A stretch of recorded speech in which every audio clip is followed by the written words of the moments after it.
વરસાદની સિઝન ચાલુ થઈ ગઈ ને આપણે પહોંચી ગયા ગિરનાર ચડવા માટે અને પછી ગિરનાર ચડીને ગયા રામદેવના દર્શન.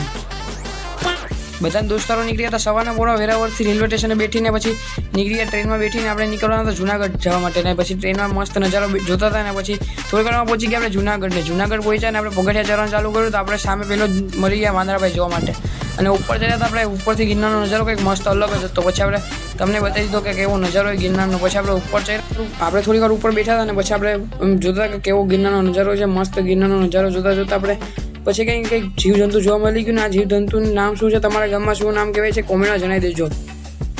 પછી આપણે હાર્દિકભાઈ ને ગૌતમભાઈ આપણી પાછળ હતા તે આવી ગયા હતા ઉપર ને પછી આપણે વરસાદ ચાલુ થઈ ગયો ધીમો અને પગથિયાવાળું પાણી હતું ને પછી આપણે ગિરનારનો ઉપર પહોંચી ગયા હતા ને બધા દોસ્તારો ભેગા ચડતા હતા ગિરનાર. આ વરસાદની સિઝનમાં તમે ગિરનાર આવ્યા કે નહીં તે કોમેન્ટમાં જણાવી દેજો. ને પછી આપણે દોસ્તારો તો બધા ખુશ હતા ને પછી અહીંયા તો સ્વર્ગ જેવો આપણે કંઈક ફિલિંગ થતી હતી. પછી આપણે એને વિડીયો ઉતારી લીધું ને થોડીક વાર પહોંચી ગયા હતા આપણે ઉપર ગિરનાર ઉપર અને પછી અહીંયા અંબેમાનું મંદિરે પહોંચી ગયા ને ઉપરનો કંઈક નજારો તો વાદળો અહીંયા બાજુમાં હતા ને પછી અંબેમાના દર્શન કરી લીધા.